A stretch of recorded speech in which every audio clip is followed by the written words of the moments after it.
Hi, folks. How you doing today?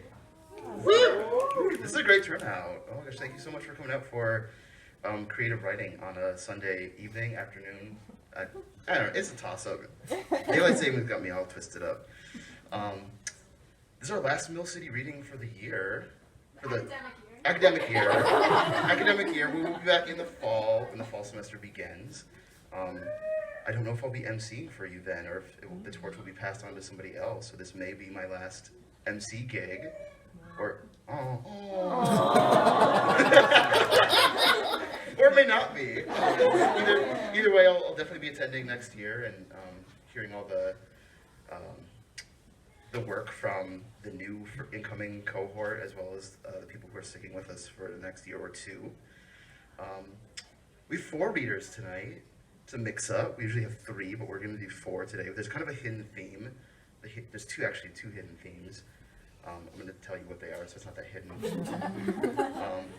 One theme is students who are about to graduate. We have 2 third-year readers reading today, and they are completing their degrees this semester.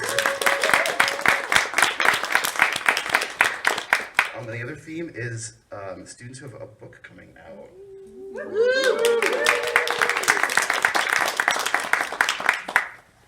So we'll start with Amalia, who has a book coming out. Followed by Natalie. Then we'll take a break. Yeah, Natalie. We'll take a break, and we'll hear from John, who is graduating.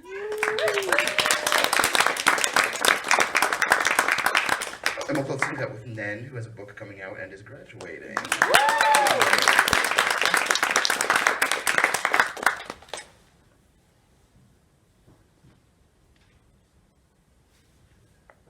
Amalia Tenuta is a poet and MFA candidate at the University of Minnesota. Her chapbook, The Primitive Accumulation of Realness, is forthcoming from Dead Mall Press. Here's Amalia.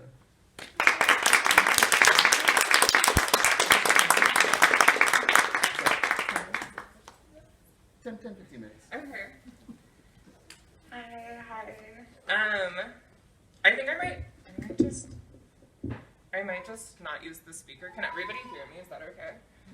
I actually have a reading for my chapbook tomorrow, so I think I'm just going to read new poems. If I have time, I might read 1 or 2 of the poems from the chapbook. But if you have any questions about that, just find me after the reading.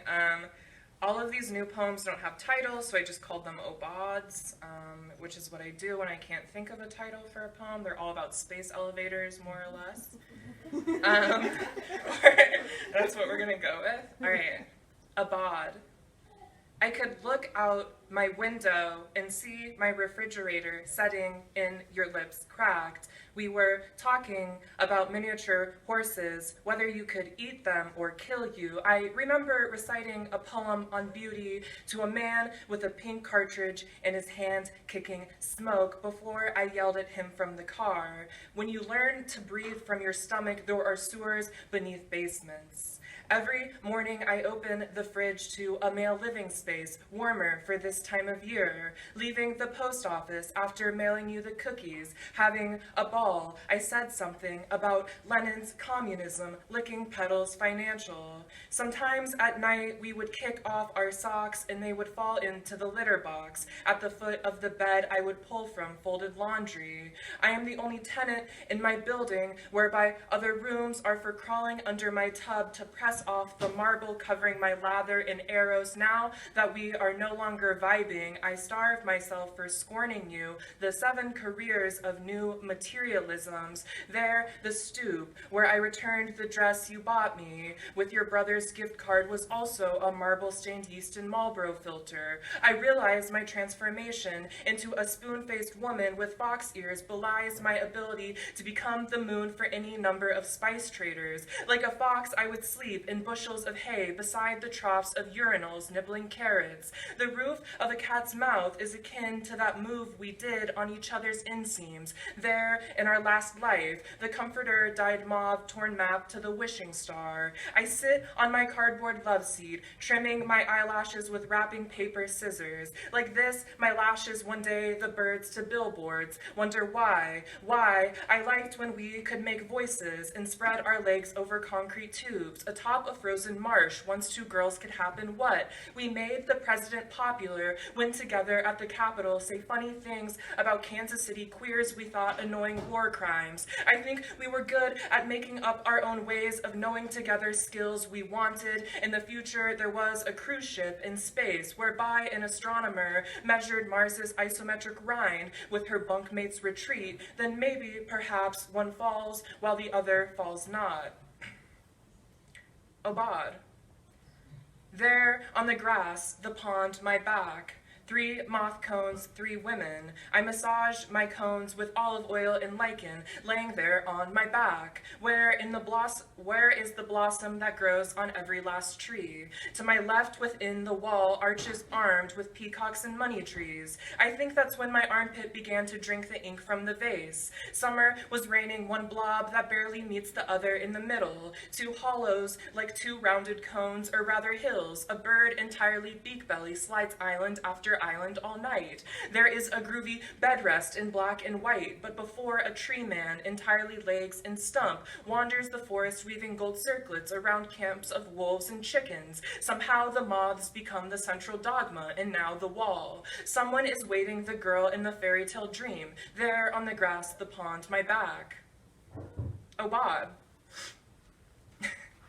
I could tell you about the 3-layer red, the bow in black ink written on my wrist, tomorrow at the store that look my waist. A drain is a type of gate marching chewy light, licking my bones against a twinkle bowl ceiling. My lower jaw, like a cherry picker, retracted in gag, around veins formed a man's hand, my pale thighs mew. Then the bad stuff seeping through the gates. Glow, partly quit, claws the queer love seat greens. Glow, hot chip sociolect. Glow arrows in the bunker of all adventurous women do. Glow the untargetable gaps, all I wanted was steam. Glow meow meow gorgix. Glow pours the organic mode of deprivation a maintenance. Obad. They're all gonna be named that.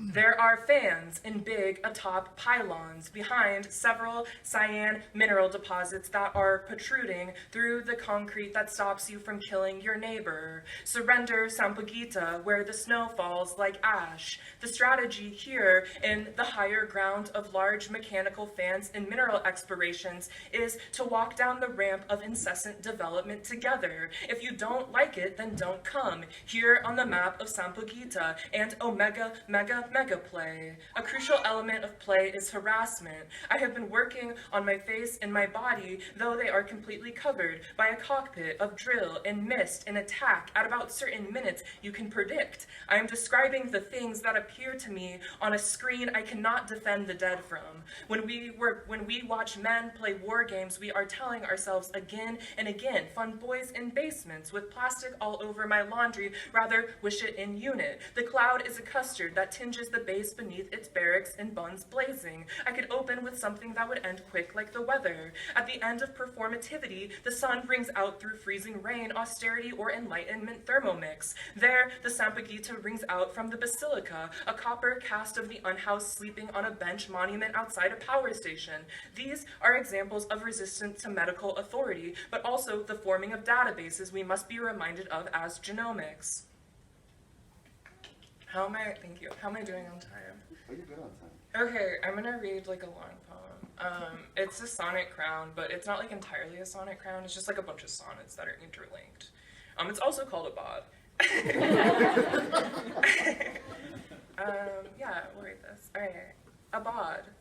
Gore forbid I end up economics, punto de laser pixel maxing maps. I could get goopy and go skiing, someone grabbing me from behind, wanting slope tar or shiny tar. I hope they return to Greece, talking about my tongue from behind the barricades, licking their shoe, my eye to constipated vole's claw. Truly, who am I to say what's inside what? Thriving often are the bad animals, caught again in functionalisms, like a can frozen in paint slips.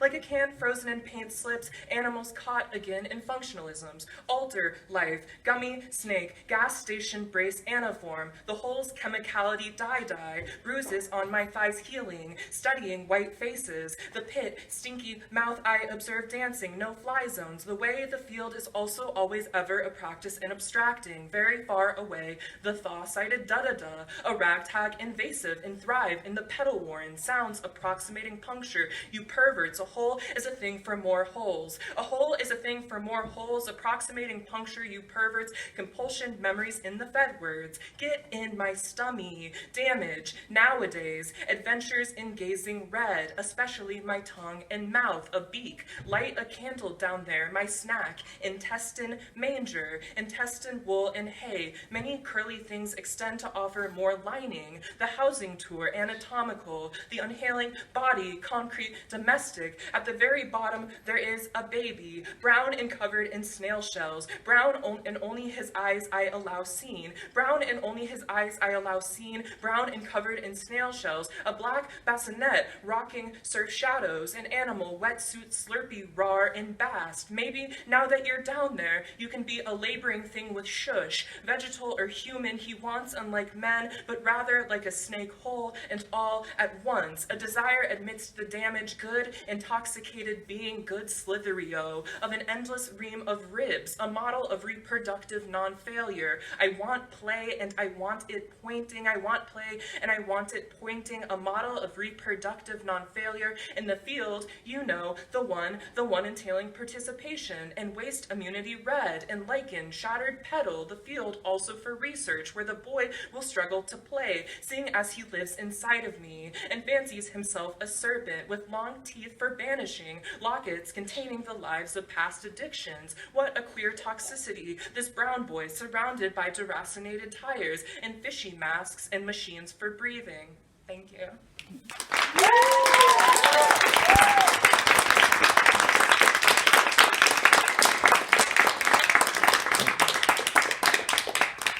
Thanks, Molly.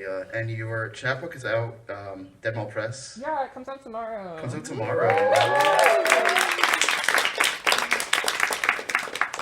So if you Google Dead Mall Press, you'll find it, right? Yeah. I couldn't tell you about it. It's kind of a weird situation. Is you Venmo the Yeah, publisher? you gotta he's a real guy, I swear. Not a scam. Natalie is the coolest person in the world. She is the funniest.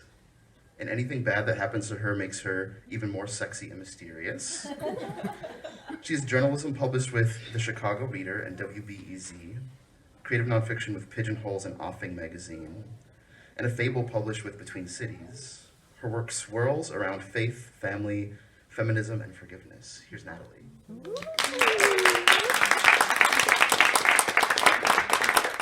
Hello, friends. I told John that he didn't have to call me the coolest person in the world, so I would just like to say that he chose to read that. So I'm in the program for creative nonfiction, but I'm taking a fun little break from it. Woo! So I'm reading you the very first draft of a short story I wrote this semester. Time willing, I might throw in a couple poems. So this is called Las Uvas. Marisol bundled into the meager shelter of the corner-covered bus stop, her reusable shopping bag dangling from her elbow. She punched a button to release the overhead heat lamp, a facsimile of sunlight in the gray afternoon clouds. She pulled off her green beanie and flicked her hair out of her eyes in annoyance. Her bangs were too short. They brushed her eyelids and made her blink twice as often. They were too thick to pin back with bobby pins. If she did, the curls would stand straight up like horns, and she had no clips or barrettes to help her out. Hence the trip to the nearest Target, a ride that would be 15 minutes by car, but would take Marisol an hour via the Metrobus. The last open seat on the bus was by an elderly lady holding a plastic carton of green grapes. Bus seats usually made Marisol claustrophobic, especially in the winter, when everyone's coats press against her. But sitting by a harmless grandma was probably better than standing next to some strange dude. The lady smiled at her with the collapsed lips of old age. Marisol hazarded a closed smile back and took the seat. The lady plucked a few grapes off the stem and popped them into her mouth. Eating fresh produce on public transportation is a bold-ass move. Marisol decides this is the woman she wants to be when she's older. The ride would be a while. Marisol unzipped her coat and pulled the sleeves down her arms over her sweater, a bulky cotton blend she picked up from the vintage shop downtown. It had been $25, and Marisol almost didn't get it because she's trying to stop buying dopamine through clothes. But it made her feel like a swamp thing when she put it on, and that made her feel tough and cool. In the process, her reusable shopping bag slipped under the seat in front of her. Marisol stooped forward and fumbled around the muddy floor, recoiling at the cold grime of winter. Her hand emerged with her bag and a wet layer of brown salt. She wiped her palm on her jeans, leaving a dark smear of gray. The woman reached out toward her. In her hand was a small bottle of hand sanitizer. She nudged it toward Marisol, forehead dipping in an insistent offer. Her skin was loose on her gnarled fingers, vellum over varicose veins. Marisol offered her hand. The woman squeezed a dollop out, and Marisol rubbed the cold liquid into the leftover grit until it dissolved. Next, the lady offered her carton of grapes. ¿Quieres? She asked. Marisol's Spanish was stupid. It sat fat and heavy on her tongue. She nodded. The woman snapped a stem and handed a cluster to Marisol. Marisol picked one off. She bit down, and her teeth burst its skin like a water balloon, a gift that felt like it should be returned by a conversation. Gracias para las uvas, she ventured. Was it por or para, she wondered. Pero a la mujer no le importa. The woman nodded and ate a few more grapes herself. La niña bonita, que sombría, tiene un gran tristeza. La mujer conoce la boca, fuerte y frágil al mismo tiempo. Es un mundo feo que pone caras con esta tristeza en las mujeres tan jóvenes. Marisol attempted more speech. Her tongue loosened with each word, flicking the edges of her teeth, her tone rising from her throat into her nose. ¿Este aquí? She used the usted form because she's a good daughter who respects her elders. Perhaps this woman wouldn't mind too, though. Perhaps if Marisol let her, she would put her hand over Marisol's own and give it a pat. The woman nodded. Soy de aquí desde hace 20 años, pero nací en México. ¿De dónde en México? Marisol asked. Chiapas. Marisol nodded as if she knew where that was. Mi familia es de Monterrey. Yo lo pensé, the woman responded. Tienes la cara. Sí?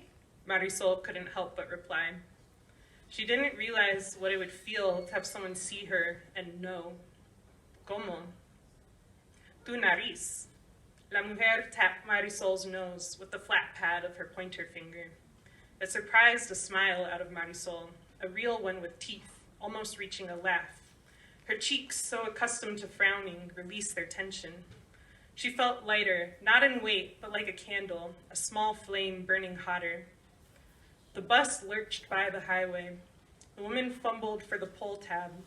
She pulled the cord soundlessly. Marisol reached over and gave it a yank, the bell catching and flicking the stop request sign to a glow.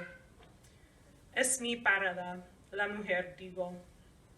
Ella recolectó su abrigo, una bufanda, una bolsa con los comestibles. Ofreció la caja de uvas a Marisol. ¿Tú quieres? No, no podría accept.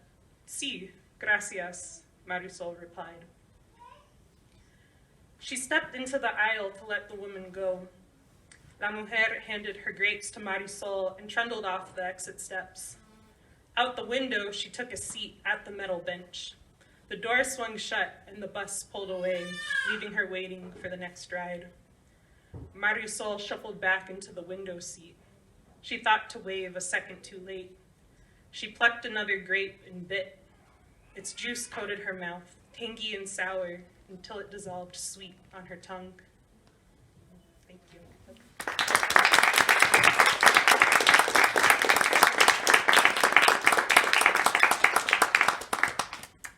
So it looks like I still have plenty of time. So I'm going to read a few poems. My poems careen wildly through tone. And so I think I want to start with what I think might be the saddest one of the bunch. And then we'll move in and out of it. So this one's called, tentatively titled, Sorrow Portrait. And it goes like this. Sorry, excuse me. When I was a sparrow, I ate feathered dust, moth shells crumbling in my dry beak. Life had no flavor, and I had no tongue. I fled at the slightest breeze, cheeping to let myself know I was near. What other partner had I but the sun? I held hands with flaming pillars of eyes, bird-watching in the park, saying hello to the woodpeckers, their drumming hammers, and the grubs they plucked for sustenance. Well, thank you. This next one is, as I said, careening wildly in tone. We're going sad to a vision of joy. This one's called Dream of a Livestock Lesbian Girlfriend. Maybe a little backstory. I am also very religious, so reading this is is fun for me. I'm also a little bit terrified. So yeah, that's it. I like it when she picks me. She wrangles horses for a living. She wears leather work boots with La Virgen printed on the panels and on her tattooed back, the full spread. She pulls horses by the mouth, away from hay bales. She show ponies them and wins prizes. And when she comes back, prize win, she strips her spangled cowboy shirt, so I get to see her back piece, just me. She's a dyke, so I can be a girl, my hot girlfriend who fucks me and never gets me pregnant. And the other dykes at the lesbian club, in our farm town, populated by agricultural lesbians, all want to dance with me. And she lets them, but only after biting my ear, just to remind them I'm hers. They gotta treat me kindly, and it's hot because I picked her. She's a horse girl, so she knows how to bond with skittish creatures, gain their trust, and ride them into the sunset. Yeehaw. Thank you.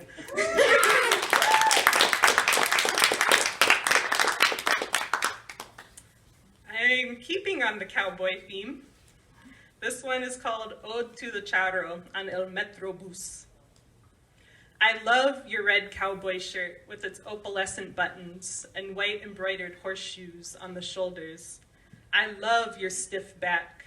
I love your black mustache and shorn graying hair. I love your plain blue jeans and busted white sneakers. I love the frayed rip on your knee. I love that you exist in Minneapolis. I love that we exist together. You remind me of my mean Stetson-wearing grandpa. El Charro Negro, my grandma called him, his bald crown and black shirt sweeter after death. I love that when I see you, I don't feel so far from home. I'm sorry you are so far from home. Thank you. This is the last one I'm going to read. It's called Ana Mendieta Silueta series. A little background on this is just Ana Mendieta is a Cuban artist. She is no longer alive. It's not necessarily proven as far as I know, but was murdered by her boyfriend. But she was an artist who did a lot of work with nature. And so this is an ekphrastic piece in her honor. Anna lay in prairie fields and muddy riverbanks. She pulled her form from the trees, burned it into the horizon, scooped herself out of sand, and let a tide fill herself back in. A reverse baptism, water left behind her body, each work designed to disappear. The earth subsumed every one of her doubles. I found one lingering in a corner of NYC, one small photograph hanging from a tack, her shape left behind in the weeds. A hollow is only a memory of what was once there, not truly empty, but full of grief. I'd rather let you look at my hollow than my form.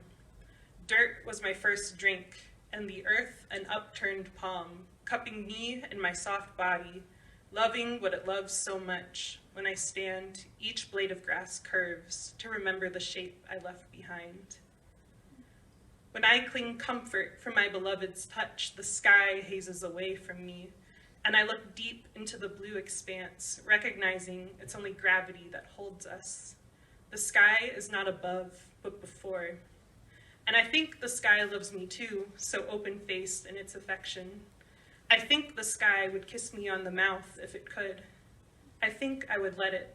I think I'd give the sky a shot. Forgiveness. It sucker punches my soft belly. It steals my lungs. Sometimes it slings an arm around my soft throat just to see what I'll do. Body, the job is to keep breathing. I expand my cumulus ribs. I rise and take a picture of where I lay. My green grass silverback, my impact on the turning ground. That's it. Thank you.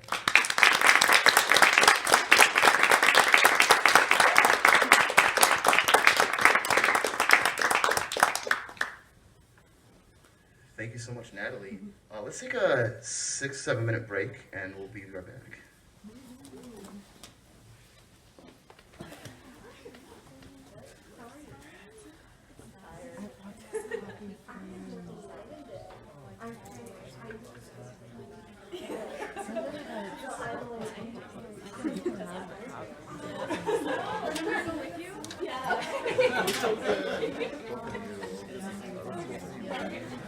I love the reading voice. Oh, really? I find it really grating.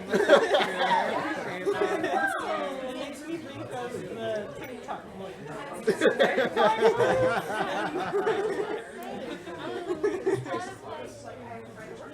It's definitely not like. Have you ever read Esteban Diaz's essay about Ana Mendieta? First of all, no. But Jose Esteban Munoz? Yeah. The guy who wrote Disidentification. I love that man. Yeah, I don't like read it, but I think he has an essay in his like posthumous collection, Sensible Brown, about Ana Mendieta. I did not know. It's really good. Yeah. Yeah. Hi, folks. Welcome back. We have two more readers. Jonathan Crowell's fiction and essays have appeared in Guernica, Joyland, Day One, and other publications. He's a third year in fiction, and he's working on a novel. Here's John.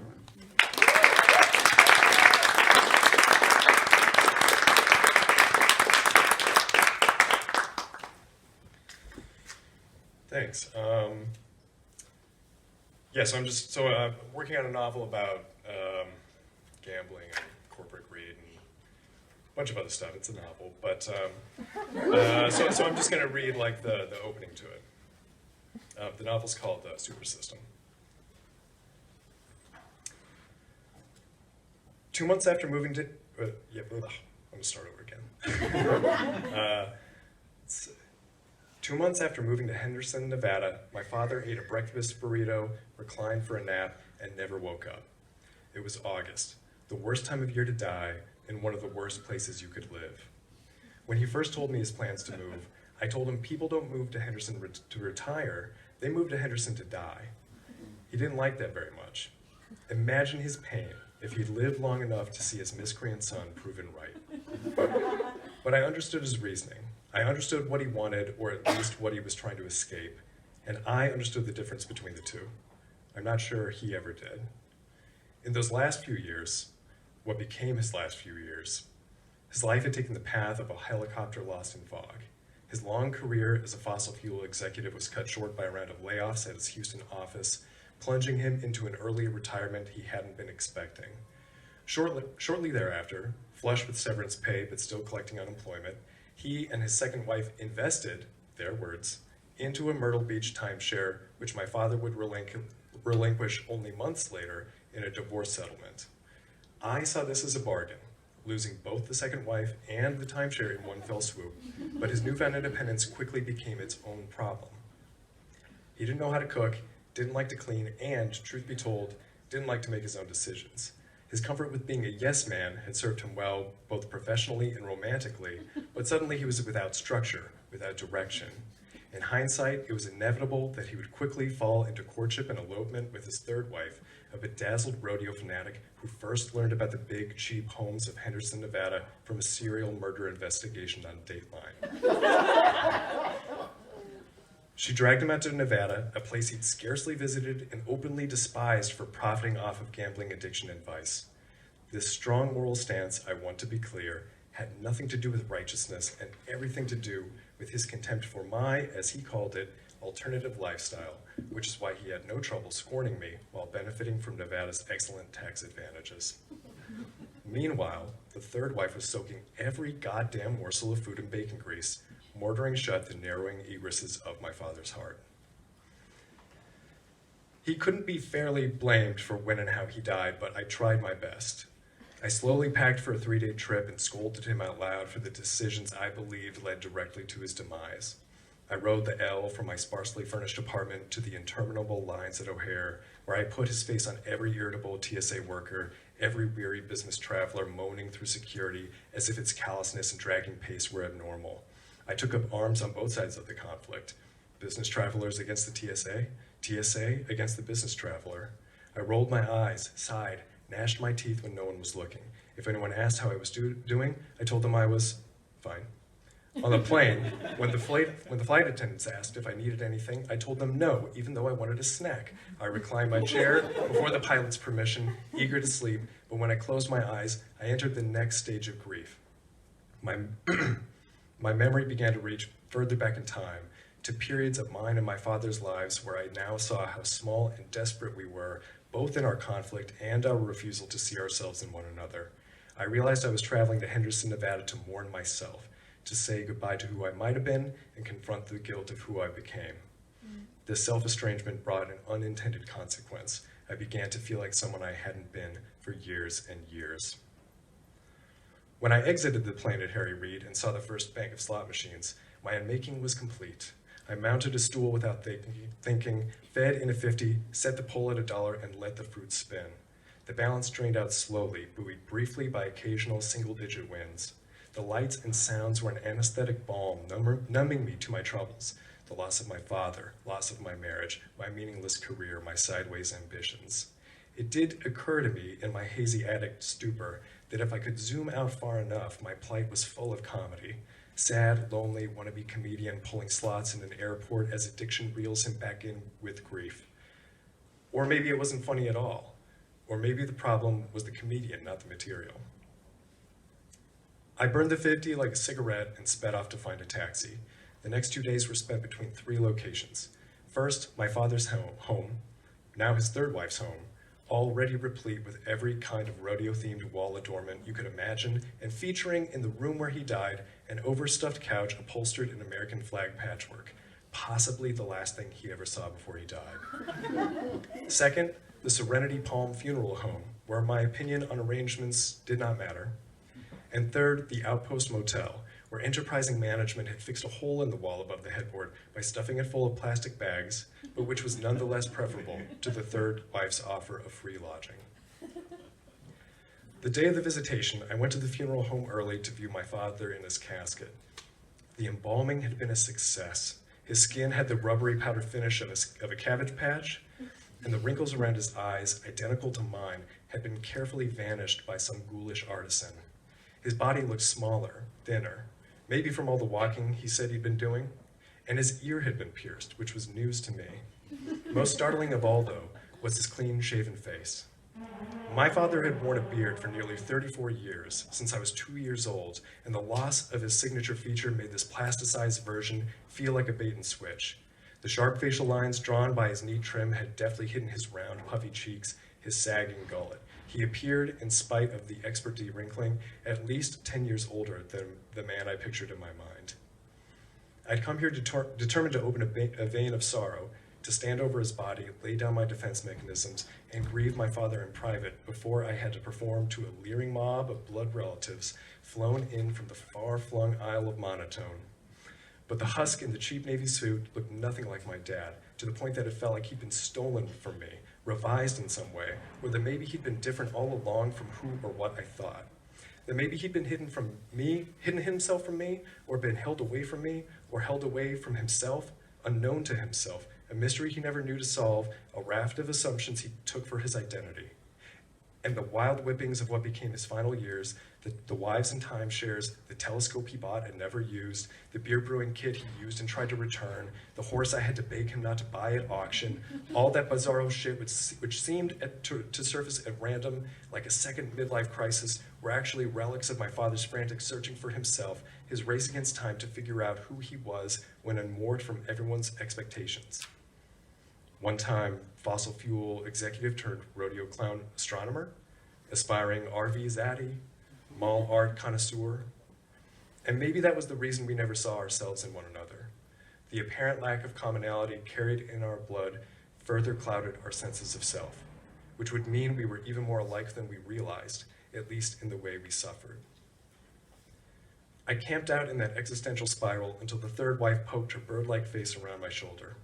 She frowned and asked how long I'd been there. Like the ever-suspicious second wife, and even in death, she never wanted to grant me time alone with my father. A few minutes, I said. Doesn't he look so nice? So regal. I asked for the name of the motherfucker who shaved him like a baby. The third wife recoiled in horror. Oh, he never liked that, Cleo. She shook her head. He just did that for the other wives. When the visitation began, I was asked to stand beside the third wife and shake the hands of anyone who approached. Many were extended family, most were strangers. Some had only known my father for weeks. He and the third wife had found a new church home in Henderson and were just getting acquainted. And these people could only remark on the person they thought they would have come to know had there been time to get acquainted. Others I knew by name, or at least by association. A couple former co-workers from Mayflower Oil and Gas, one of whom had known my dad since they both worked at Enron. A married couple from Conroe, Texas, old neighbors and self-proclaimed best couple friends of my dad and wife number 2. My father's sister and brother, in tow with spouses and whatever blank-faced kids and grandkids they could muster for an impromptu funeral pilgrimage to the desert. And the extended family, both of his surviving uncles, a couple short-tempered cousins, and some kind of scowling aunt, non-blood relation, who reached the front of the line and was determined to stay until she had regurgitated every empty platitude she had ever heard. He lived a full life. He wouldn't have wanted to go any other way. Everything happens for a reason. You mean there's a reason that everything happens, I said. She pulled her head back, a bewildered chicken. What's the difference? When my bludgeoning by teed-up Hallmark sympathies was over, I rejected all offers of a ride and called a car to return me to the outpost, where I laid on top of the filthy comforter, legs straight and hands folded just like my preserved father. The funeral was the next morning, and I didn't see how I could attend. No one had asked me to give a eulogy, but it bothered me that if I'd been given the task, I wouldn't have known what to say. For so many years, my father's identity was his job. He took pride in his employment, gave the best of himself to the company, savored his accrual of prestige and money and respect as he climbed the ranks of all these companies that were actually the same company. He'd been hired to one position at Northern Natural Gas before that business was bought by Enron, and then he and his title and his ergonomic desk chair were sold off again when Enron was. On and on with the acquisitions and sales, changing employers but never moving his office, until he ended up at Mayflower and was bought up via severance 8 months later. For most of my existence, perhaps because of my existence, my parents, at least while together, were executing a long-term strategy that mortgaged the present in exchange for a brighter future. Both my parents had grown up poor, sew your own dresses and hunt for food poor. And even as they bought larger houses and moved to the suburbs and even bought a new car, the long shadow of that former life trailed close behind. The more my father's income grew, the more that money became a currency of happiness, the numbers standing in for joy. As my parents bragged in private about their strong financial outlook, the life of our family seemed to shrink and lose its color. We took fewer vacations, made fewer trips to restaurants, rented instead of attending the movie theater. Our deprivations increased our reinvestment into the future, and eventually this deprivation became its own feedback loop. The more we traded the present for the future, the less we all collectively looked forward to the future. Even as a kid, I felt our family unit spoiling in the damp darkness of delayed gratification. The less we did together, the less bonded we became, and the less we cared about our future as a family. Soon, my father was spending 20 days a month traveling for work. My mother retreated further into the television glow of her king bed. And me and Gabby and Mick, he was Michael back then, roamed the house like raccoons, shredding the wrappers off of prepackaged foods and watching our own TVs and splitting time on the family Hewlett-Packard, our outlet to the outside world. Mind you, this was before my parents lost nearly everything they had in the dot-com burst, and far more devastating, the Enron collapse, at which point our collective frugality became a means of survival. I have wondered how long our parents clung to the belief that once they put in the work, once they denied themselves enough and invested enough, once my father had burned up enough of his life, they'd finally be able to catch up on all the bonding and happiness they'd missed. Instead, the 5 of us scattered across 5 different states. Only one of us had shown up to mourn our father's early death, although all the kids showed up to scatter Mom's ashes 2 years earlier. I sat up on the outpost's stain-painted bed, hot-blooded, needing to move. It was 10 at night, still the heart of my new workday. I wished I knew one of the clubs in town where I could drop in and beg for 10 minutes to work out some of my thoughts on stage. I wasn't good without a script, but I wasn't that good without one.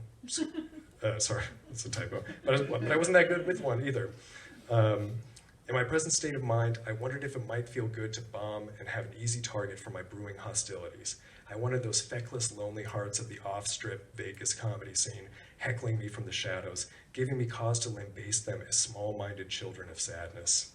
I gave it serious thought. I looked up the clubs that might still be open on a Wednesday night, but when I pictured myself walking in, asking for time, and spitting out my only real credential, a flat 6-minute set wedged into the middle of a massive, online-only Chicagoland showcase that nobody watched, the doubting narrator in my head laughed the pain-wrenched laugh of my mother, and I decided I couldn't risk any more grief on the same day my father had been made into a life-size Cabbage Patch for men. So I called a car to take me to a poker room. Thank you.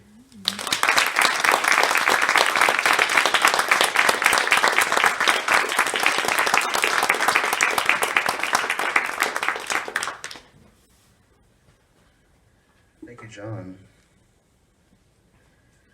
Our final reader is Nen. Nen G. Ramirez is first and foremost a friend and fan of Jonathan Crowell. Jonathan Crowell's fictions and essays have appeared in Guernica, Joyland, Day One, and other publications. He's a third year in fiction and working on a novel. Also, Nen has a chapbook coming out on April 8th through Nomadic Press titled All Women Are Born Wailing, which won the 2022 Acentos Book Prize. You can find more of their work in Split Lip Magazine, Electric Literature, and Poetry Magazine. Here's Nen.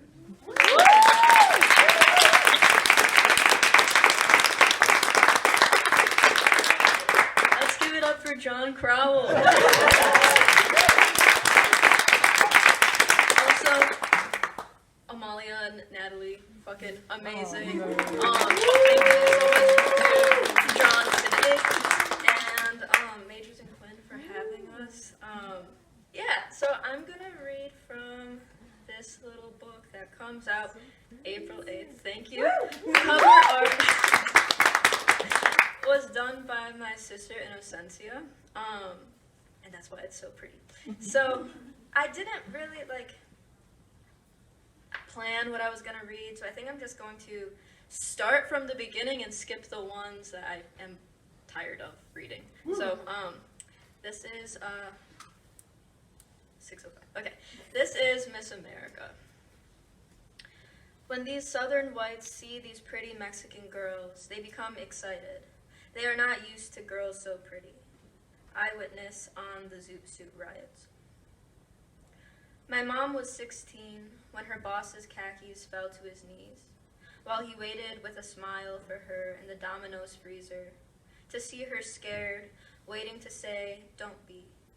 He had seen her, thick Selena lips and J-Lo hips. He'd heard about girls like her. My sister was 15 when a rusted pickup followed her all the way home, driver whistling, dreaming out loud of fistfuls of her long dark hair. My cousin was 11 when her body was found, naked and hollow in a ditch. The whole neighborhood sighed, said she was always too pretty. They engraved Miss America into her headstone. This next one is called Examples of the Crazy Latina, trademarked. 1. My aunt dragging her husband's mistress across a bar floor by her hair. 2.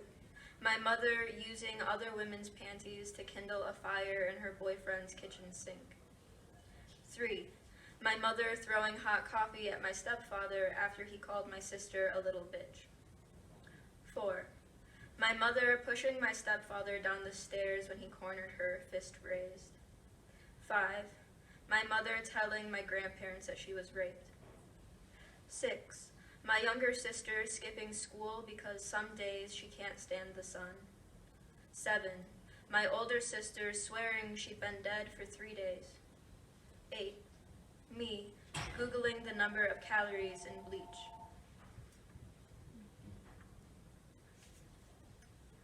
This one's called On Sundays She'd Make My Abuelo Lengua. Like they had back home, because they were only $1, since the butcher would throw them out anyway. She'd cook it all night, and when they got back from church, she'd shred the tender meat, pile it on corn tortillas, serve it to her chuy con limon, and they would recite the same stories about the same bars, the floors sticky and them young and uncaring. They'd repeat names and places and roll their R's so their tongues wouldn't forget. But when the butcher tried to charge her $20 for a tongue, saying, "It's a delicacy for you guys, isn't it?" my abuela left empty-handed, wanting to curse him, unable to find the words. This one is called I Tell My Abuela I Got My First Period. And she makes me té de canela, teaches me how to leach the bitterness from bark, then soften rust-red water with milk and sugar, turning it the soft, sad pink of overcast sunset.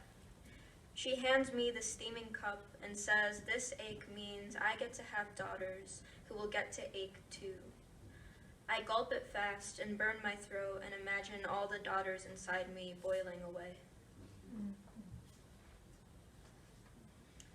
This one is called My Mother Finds My First Blood-Stained Panties. And buys us a bottle of Strawberry Hill. Says she's waited so long for me to feel her hurt. Shows me how peroxide bubbles blood from clothes, how pillows smother the sharpest cries, how ice shrinks eyelids swollen shut, says, "Baby, this is what it's all about." And from the fridge takes out a cake with a cursive buttercream bienvenidas. She cuts me a slice and I throw the whole plate away.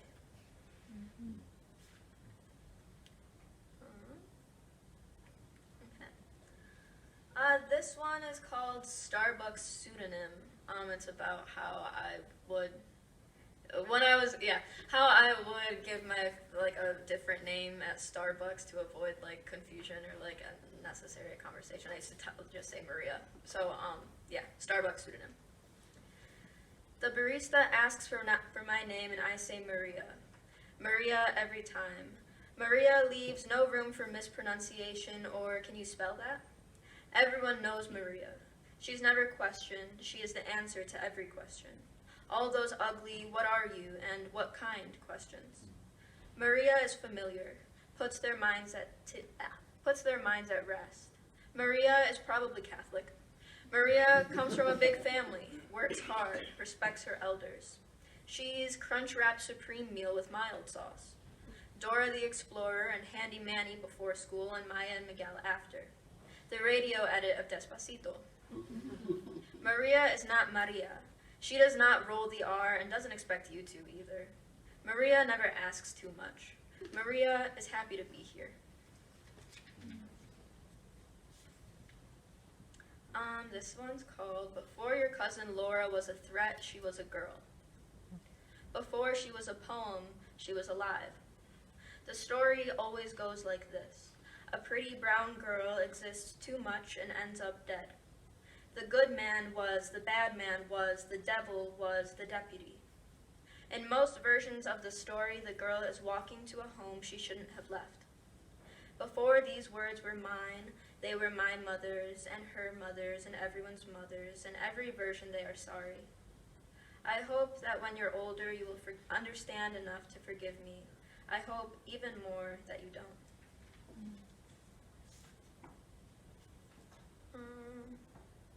This one's called In the Produce Aisle, a woman tells me to go back to Mexico, and A. Ask her to repeat herself. She says, I said you're a total smoke show. I blush and give her my number. We go out for drinks, frozen margs and pictures of her dog. She ghosts me. B. Ask her to repeat herself. She says, I said go back to Mexico. I thank her for her patience, explain that my hearing is bad. She says, you can't help it. C. Say, I've never been to Mexico, and she recommends this resort in Cancun where the workers treat you like family. She says it's gorgeous this time of year. D. I ask why she's so angry. We sit and discuss her piece of work boss and messy divorce. Turns out she's a total Monica, and I'm such a Phoebe that she invites me to her crochet club. E. I knock out the bitch's lights and become a crazy Latina meme on Facebook, a debate on Reddit, and a bullet point in the next shooter's manifesto. Okay. I'm gonna skip that one. Okay. This one is called My Mother is 16 and my abuela wonders why she hasn't had to buy tampons. When my mother says she can't keep it, she is crazy. When my mother says she loves it, she is crazy. But when she wakes up, drenched in blood, she is quiet, stays in bed all day. My abuela whistles while doing laundry, returns my mother's sheets folded and bleached, and says, God works in mysterious ways. This one's called I am 18 and my mother wonders why she hasn't had to buy tampons. My period left without a goodbye or a chance for me to say sorry. After years of starving myself prepubescent, what should I have expected besides my body's silent treatment, a maternal passive aggression, an icy withholding? As much as I want to kneel before an open fridge and soften myself with milk and sugar, I am too tired and heavy with this new ache. To who could have been mis Marias, mis Esperanzas, mis Doloritas. I'm sorry, but close the door behind you. Mommy just wants rest today. I have nothing to spare, can't bring myself to need or be needed. Started at 6:05. Okay. I'm gonna keep going. Thanks. This one's called Rhyme of My Mother. It's a little bit gross, and I'm sorry. But I'm gonna read it anyway. Okay.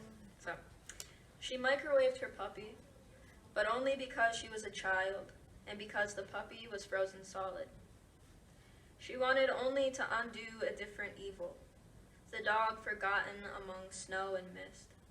Her own mother helped her bury the body, but couldn't look at her for days. Tequila-breathed and glitter-eyed, my mother recites this story to every quinceañera, never getting to the ooze of it, but afterwards sleeps soundly in bucket side, as I wonder if, for a second, the puppy's bloating belly looked to her like resurrection.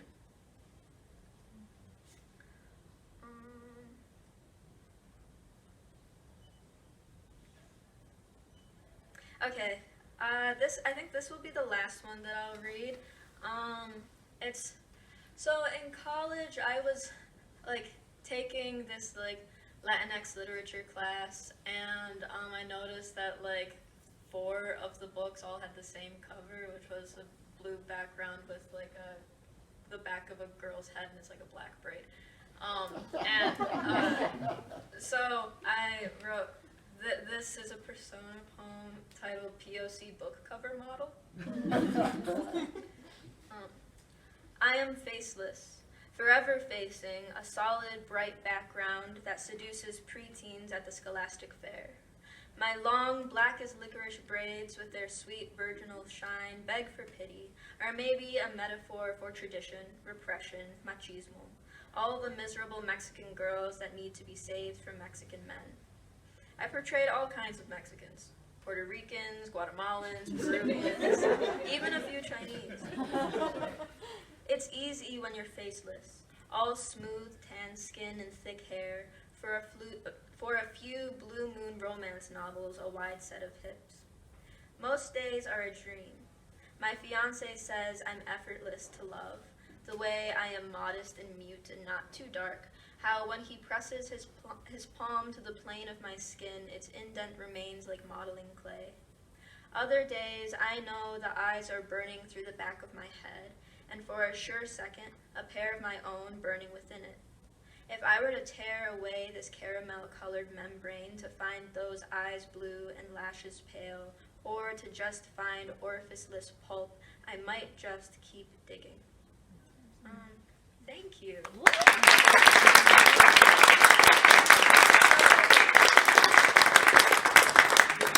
Comes out April 8th. I'm having a release party April 15th at the Pillar Forum with some local bands playing. It'll be Burger and Soft and Virginia's Basement, which I'm in, so you'll see me play keys for that too. And I'll be selling this. You can also like buy it online. Follow me on Instagram or Twitter or TikTok. Nenji Ramirez for all of it. And then like the link is in my bio. Thank you so much. This was fun.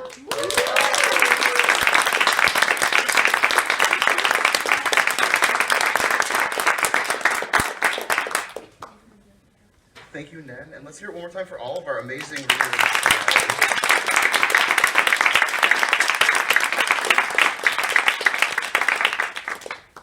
Thank you to Majors and Quinn for hosting us.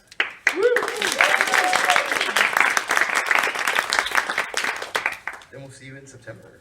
Have a good evening.